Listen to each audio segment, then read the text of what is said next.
Folks 800 సినిమాలు చేసిన Shivshankar master మరణించినప్పుడు ఒక్క కారణం వల్ల తన పాడ మోసేందుకు ఏ ఒక్క సెలబ్రిటీ ముందుకు రాకపోవడంతో ఇప్పుడు ఈ విషయం బయటికి వచ్చి హల్చల్ అవుతుంది.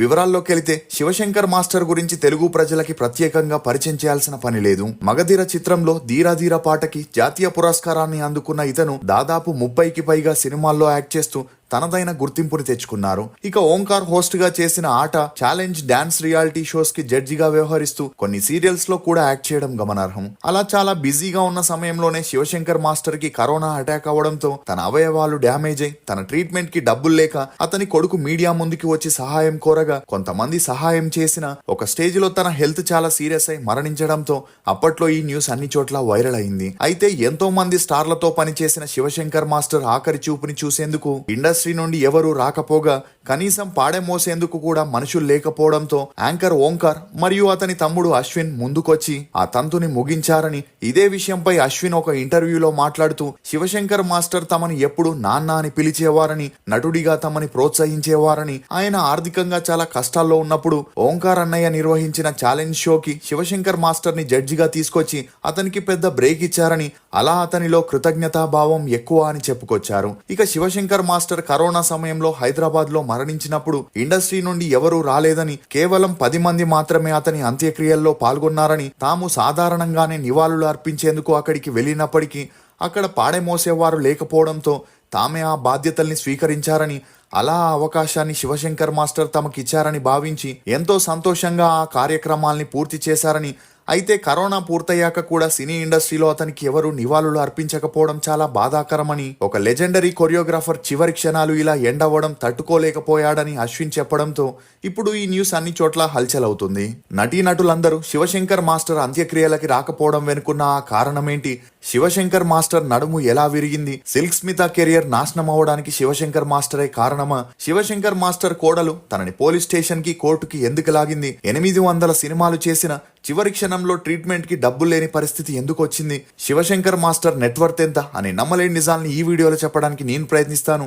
మీరు మాత్రం ఈ వీడియోని పూర్తిగా చూడండి. అమృత ఆయుర్వేద సిద్ధ హాస్పిటల్లో ప్రత్యేకంగా వ్యాధులను బట్టి ఇస్తున్న ఆయుర్వేద పంచకర్మ ట్రీట్మెంట్ వివరాలు. జానువస్తి థెరపీ, మోకాళ్ల నొప్పులకు, మోకాళ్ల వాపులకు, మోకాళ్ల అరుగుదలకు ఆపరేషన్ అవసరం లేకుండా ఇస్తున్న ట్రీట్మెంట్. కటివస్తి థెరపీ, నడుం నొప్పికి, డిస్కు సమస్యలకు, సయాటికా ఉన్నవారికిచ్చే ట్రీట్మెంట్. గ్రీవవస్తి థెరపీ, మెడ నొప్పికి, మెడ అరుగుదలకు ఇచ్చే ట్రీట్మెంట్. అభ్యంగనం థెరపీ, మోకాళ్ల నొప్పికి, నడుం నొప్పికి, భుజం నొప్పికి, మెడ నొప్పికి, పక్షవాతానికి, నరాల బలహీనత మరియు పార్కిన్సన్స్ వంటి సమస్యలకు ఇచ్చే treatment. Leech therapy, varicose veins, కాళ్లలో నలుపుగా ఉండి రక్త సరఫరా సరిగ్గా జరగని వారికి, నిలువ ఉన్న చెడు రక్తాన్ని తొలగించడానికి ఇచ్చే ట్రీట్మెంట్. మా ప్రత్యేకతలు: మోకాళ్ల నొప్పులు, సయాటికా, కీళ్లవాతం, పక్షవాతం, spondylitis, asthma, sinusitis, BP, sugar, thyroid ఇలా 50కి పైగా ఎన్నో దీర్ఘకాలిక వ్యాధులకు చికిత్సను ఇవ్వబడును. విశాఖపట్నంలో ఉన్న మా hospital address railway new colony road, Dondaparthy, Srikanya theatre దగ్గర, విశాఖపట్నం. కళ్యాణ సుందరం శివశంకర్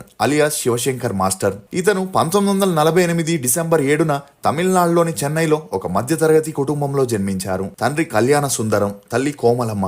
ఇతనికి ఒక అన్నయ్య కూడా ఉండేవారు. అలా ఇతని తండ్రి ఒకవైపు ఆస్ట్రాలజర్ గా పనిచేస్తూ మరోవైపు హోల్సేల్ లో ఫ్రూట్స్ అమ్ముతూ వచ్చిన డబ్బులతో కుటుంబాన్ని పోషిస్తే తల్లి కూడా భర్తకి చేదోడు వాదోడుగా ఉండేది. ఇక అలా చిన్న కొడుకు శివశంకర్ కి 1.5 సంవత్సరాలు రావడంతో తనకి పాలలవాటు వదిలించాలని తల్లి తన అక్క దగ్గర కొన్నాళ్ళు ఉంచడం జరిగింది. అలా ఒకసారి శివశంకర్ పెద్దమ్మ 1.5 సంవత్సరాలున్న శివశంకర్ ని ఒళ్ళో కూర్చోబెట్టుకుని ఇంటి బయట కూర్చోగా అదే సమయంలో ఒక ఎద్దు రంకలేస్తూ వీరి పైకి పరిగెత్తుకొని రావడం, దాన్ని చూసిన శివశంకర్ పెద్దమ్మ బిడ్డనేదైనా చేస్తుందేమో అనే భయంతో తనని ఇంటి లోపలికి విసిరేసి ఆ తర్వాత తను లేచి డోర్ ని క్లోజ్ చేసింది. కానీ ఆ సమయంలో శివశంకర్ నడుముకి ఇంటి గడప తీవ్రంగా తగిలి నడుము విరిగిపోయింది. ఇక ఈ విషయం తెలిసి శివశంకర్ తల్లిదండ్రులు హుటాహుటిగా ఒక డాక్టర్ దగ్గరికి తీసుకెళ్లగా తనని చెక్ చేసిన డాక్టర్ శివశంకర్ పేరెంట్స్ తో మాట్లాడుతూ తనకి నడుమిరిగిపోయిందని, తాను ఇప్పట్లో నడవలేడని, కంటిన్యూస్ గా ట్రీట్మెంట్ ఇస్తే ఇప్పుడు కాకపోయినా కొన్నాళ్ళకైనా లేచి నడిచే అవకాశం ఉందని చెప్పగా తమకి వేరే దారి లేక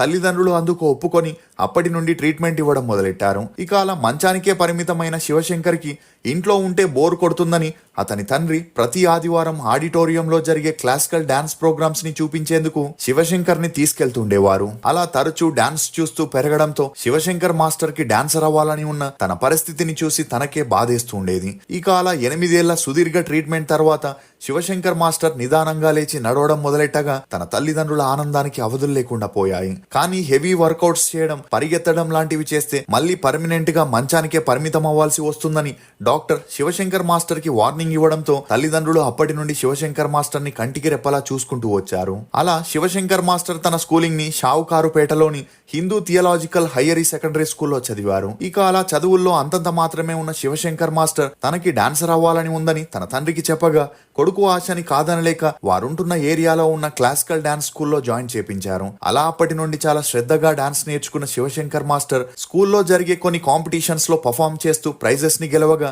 తన తండ్రి మాత్రం కొడుకుతో ఎక్కువగా బాడీకి స్ట్రెస్ ఇవ్వొద్దని, మళ్ళీ నిన్ను ఆ పరిస్థితుల్లో చూడలేమని నచ్చజెప్పడంతో శివశంకర్ మాస్టర్ అప్పటి నుండి పట్టుదలతో నడుముకి ఎక్కువగా స్ట్రెస్ ఇవ్వకుండా డాన్స్ చేయడం నేర్చుకున్నారు. అలా తను డాన్స్ చేసేటప్పుడు ఇచ్చే ఎక్స్ప్రెషన్స్ ని చూసి ఇతని బంధువులు, చుట్టుపక్కల వారు ఇతను తేడా అని ఎగతాళి చేసిన శివశంకర్ మాస్టర్ అదంతా పట్టించుకోకుండా తన స్కిల్స్ తో సినిమాల్లోకి వెళ్లాలనుకున్నారు. అలా తన 10th చదువులకి ఫుల్ స్టాప్ పెట్టేసిన శివశంకర్ మాస్టర్ నటరాజు శకుంతల మాస్టర్ దగ్గర 5 ఏళ్లు ట్రైనింగ్ తీసుకుంటూ సినిమా స్టైల్ డాన్స్ తో పాటు కథక్ డాన్స్ ని కూడా నేర్చుకుని సినిమాల్లో కొరియోగ్రాఫర్ అవ్వాలని ట్రయల్స్ ని మొదలెట్టారు. కానీ అలా అవ్వాలంటే ఒక కొరియోగ్రాఫర్ దగ్గర మినిమం 5 సంవత్సరాలు అసిస్టెంట్ కొరియోగ్రాఫర్ గా పనిచేస్తేనే కొరియోగ్రాఫర్ కార్డు వస్తుందని, లేదంటే కొరియోగ్రాఫర్ అవ్వలేవని చెప్పడంతో తన తండ్రి ఫ్రెండ్ కి అప్పట్లో స్టార్ కొరియోగ్రాఫర్ గా ఉన్న సలీం మాస్టర్ తో మంచి పరిచయం ఉండడంతో అతని దగ్గర శివశంకర్ మాస్టర్ ని రికమెండ్ చేయగా అతను అసిస్టెంట్ గా చేర్పించుకున్నారు.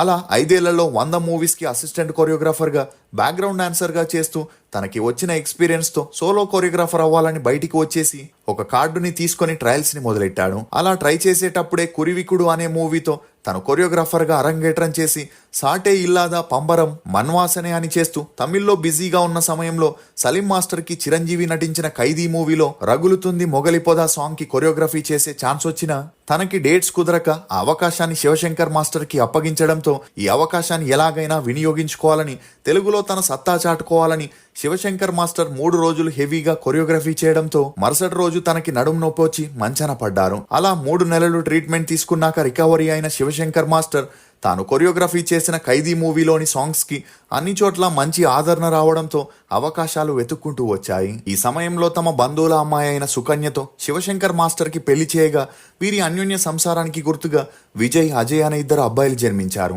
ఇదిలా ఉంటే శివశంకర్ మాస్టర్ కి బాలకృష్ణ నటించిన భలే తమ్ముడు మూవీలో 5 సాంగ్స్ కి కొరియోగ్రఫీ చేసే ఛాన్స్ రాగా అందులో సిల్క్ స్మితతో ఒక ఐటమ్ డాన్స్ చేయాల్సి వచ్చింది. కానీ సిల్క్ స్మిత మాత్రం శివశంకర్ మాస్టర్ కొరియోగ్రఫీలో తాను చేయనని కరాఖండిగా చెప్పగా అసలు కారణం ఏంటని ప్రొడ్యూసర్స్ శివశంకర్ మాస్టర్ ని అడగ్గా అందుకు ఆయన సిల్క్ స్మితాకి రోజు రోజుకి పేరు ప్రఖ్యాతి రావడంతో కాస్త గర్వం పెరిగిందని, ఆమె సొంతంగా కొందరు డాన్స్ మాస్టర్స్ ని పెట్టుకుందని, వారిలో పులి సరోజా కూడా ఒకరని, ఎక్కువగా పులి సరోజాతో పనిచేస్తూ మిగిలిన డాన్స్ మాస్టర్స్ తో వర్క్ చేసేందుకు ఆమె ఒప్పుకోదని, అలా తను గతంలో పులి సరోజ కింద అసిస్టెంట్ కొరియోగ్రాఫర్ గా పనిచేసేటప్పుడు పులి సరోజ వేరే మూవీలో బిజీగా ఉంటే తాను ఒక మూవీలో సిల్క్ స్మితాతో ఒక ఐటమ్ సాంగ్ ని కొరియోగ్రఫీ చేసి కంపోజ్ చేశాడని, అలా తను కొరియోగ్రఫీ చేస్తే సిల్క్ స్మిత సరిగ్గా వర్క్ చేయకుండా డాన్స్ మూవ్మెంట్స్ ని మిస్ చేయడం, లిప్సింగ్ ఇవ్వకపోవడం లాంటివి చేసేదని, కెమెరా ఫేస్ కి క్లోజ్ పెట్టినప్పుడు సాంగ్ కి లిప్సింగ్ కరెక్ట్ గా ఇవ్వాలని, అలాంటి సందర్భాల్లో ఆమె చేసేది కాదని, తను సరిగ్గా చేయమని అంటే అందుకు సిల్క్ స్మిత నేను బాగానే చేశానని వాదించేదని, అలా ఒకసారి తను కోపంలో సిల్క్ స్మితతో తీసుకున్న డబ్బుకి సరైన న్యాయం చేయమని చెప్పినందుకు ఆ సాంగ్ చేయకుండా సెట్ నుండి వెళ్లిపోయిందని, ఆ తర్వాత పులి సరోజా కూడా తనని అసిస్టెంట్ కొరియోగ్రఫీ నుండి తీసేసిందని, ఇక అలా సిల్క్ స్మిత దాన్ని మనసులో పెట్టుకుని తనతో వర్క్ చేయనంటుందని శివశంకర్ మాస్టర్ ప్రొడ్యూసర్ కి చెప్పగా పరిస్థితిని అర్థం చేసుకున్న ప్రొడ్యూసర్స్ సిల్క్ స్మితకి 2 రోజులు టైం ఇస్తూ చేస్తావా లేదా అని అడగ్గా అందుకు సిల్క్ స్మిత శివశంకర్ మాస్టర్ కి బదులుగా పులి సరోజాకి కొరియోగ్రఫీ ఛాన్స్ ఇస్తేనే తను ఐటమ్ డాన్సర్ గా చేస్తానని పట్టుబట్టుకొని కూర్చోవడంతో అందుకు ప్రొడ్యూసర్స్ నువ్వు చేయలేకపోతే అడ్వాన్స్ తిరిగి ఇవ్వమనగా సిల్క్ స్మితాకి ఈగో హర్ట్ అయి వారిచ్చిన చెక్ ని రిటర్న్ పంపించగా ఆ సాంగ్ ని శివశంకర్ మాస్టర్ జయమాలినితో కంప్లీట్ చేయడం జరిగింది. ఇక ఈ న్యూస్ ఇండస్ట్రీలో స్ప్రెడ్ అవడంతో సిల్క్ స్మిత ఓవర్ యాటిట్యూడ్ వల్ల ఛాన్సులు తగ్గుతూ ఆమె కెరియర్ కూడా డౌన్ ఫాల్ అయింది. అలా అప్పట్లో శివశంకర్ మాస్టర్ వల్లే సిల్క్ స్మిత కెరియర్ డౌన్ అయిందనే వార్తలు కూడా వినిపించాయి. కానీ వాటన్నింటినీ పట్టించుకొని శివశంకర్ మాస్టర్ చిత్రం, బలారే విచిత్రం, చక్రవ్యూహం, అమ్మోరు, సూర్యవంశం, స్వయంవరం, అల్లరి పిడుగు, మగధీరలో ధీరా ధీరా అనే సాంగ్ ని కొరియోగ్రఫీ చేయగా ఇతని కొరియోగ్రఫీకి నేషనల్ అవార్డు కూడా అందుకున్నారు. అలా ఆ తర్వాత అరుంధతి మూవీలో డ్రమ్ డాన్స్ కి కొరియోగ్రఫీ చేయగా దొంగ దొంగదిలో మన్మథరాజా సాంగ్ తో తన క్రేజ్ అమాంతంగా పెరిగిపోయింది. దీంతో బాహుబలిలో ధీవర సాంగ్ కి కొరియోగ్రఫీ చేసే ఛాన్స్ వచ్చింది. అలా కన్నడ, తెలుగు, తమిళ్, హిందీ, మలయాళం, మరాఠీ అని 10 భాషల్లో 800 మూవీస్ కి కొరియోగ్రఫీ చేస్తూ శివశంకర్ మాస్టర్ స్టార్ కొరియోగ్రాఫర్ గా ఎదిగారు. కానీ కొత్త నీరు వస్తే పాత నీరు పోతుంది అన్నట్లు Jani master, Shekhar master, Rakshit master లాంటి కొత్త వారి రాకతో శివశంకర్ మాస్టర్ కి ఇండస్ట్రీలో ఛాన్సులు తగ్గుతూ వచ్చాయి. దీంతో శివశంకర్ మాస్టర్ తన కొడుకులైన అజయ్, విజయ్లని తన సినీ వారసులుగా తీసుకురావాలనుకున్నారు. అలా వారితో కొన్ని మూవీస్ లో అసిస్టెంట్ గా చేపిస్తూ స్మాల్ బడ్జెట్ మూవీస్ లో కొరియోగ్రఫీ చేసే ఛాన్స్ ఇప్పించినా వాటి వల్ల వారి కెరియర్ కి ఎటువంటి ప్రయోజనం కలగలేదు. ఇక ఈ క్రమంలోనే తన పెద్ద కొడుకైన విజయ్ జ్యోతి అనే ఆమెను ప్రేమించి తల్లిదండ్రులకి ఇష్టం లేకపోయినా 2013లో పెళ్లి చేసుకుని ఇంటికి వెళ్ళగా చేసేదేమీ లేక శివశంకర్ మాస్టర్ మరియు అతని ఫ్యామిలీ జ్యోతిని ఇంట్లోకి రప్పించారు. కానీ పెళ్లైన 2 ఏళ్లకి జ్యోతి పోలీస్ స్టేషన్ కెళ్లి శివశంకర్ మాస్టర్ పై కంప్లైంట్ ఇస్తూ కట్నం కోసం వేధిస్తున్నారని, తనకి న్యాయం కావాలని మీడియా ముందు చెప్పడంతో అప్పట్లో ఈ న్యూస్ అన్ని చోట్ల హల్చలైంది. దీంతో ఈ వార్తలపై స్పందించిన శివశంకర్ మాస్టర్ ఆమె చెప్పినట్లు తానేమీ చేయలేదని, బదులుగా తనే మమ్మల్ని టార్చర్ పెడుతూ ఇంట్లో నుండి గెంటేసిందని, తను తన భార్య హైదరాబాద్ కి వచ్చేశామని, ఈ ఇష్యూని సాల్వ్ చేయమని అప్పటి తమిళనాడు సీఎం జయలలిత గారికి శివశంకర్ మాస్టర్ ఒక లెటర్ రాశారు. అలా తమ ఓన్ హౌస్ ని కోడల నుండి తమకి ఇప్పించాలని చెప్పుకురావడంతో పాటు శివశంకర్ మాస్టర్ 2 ఏళ్ల పాటు కోర్టు, పోలీస్ స్టేషన్ల చుట్టూ తిరిగే పరిస్థితి వచ్చింది. ఇదిలా ఉంటే శివశంకర్ మాస్టర్ 800 సినిమాలు చేసిన అప్పట్లో కొరియోగ్రాఫర్స్ కి అంతలా పేమెంట్ ఇవ్వకపోవడం, ఇచ్చిన అవి ఖర్చులకే సరిపోయేవి. అలా శివశంకర్ మాస్టర్ తన కొరియోగ్రఫీ ద్వారా 2 కోట్ల వరకు సంపాదించి చెన్నైలో ఒక పెద్ద హౌస్ ని, కొన్ని ల్యాండ్స్ ని కొని లైఫ్ లో సెటిల్ అయ్యారు. కానీ కూర్చొని తింటే కొండలైనా కరిగిపోతాయన్నట్లు ఒక స్టేజిలో తనకి సినిమాల్లో ఛాన్సులు రాక తాను కూడబెట్టిన ఆస్తులన్నీ ఒక్కొక్కటిగా అమ్ముతూ లైఫ్ లీడ్ చేసే పరిస్థితి వచ్చింది. దీంతో ఒక స్టేజిలో సినిమాల్లో చిన్నా చితిక పాత్రలు చేస్తూ మనసు పలికే మౌనరాగం, కారా, మజాకా, సుడిగాడు, పోటుగాడు, నేనే రాజు నేనే మంత్రి,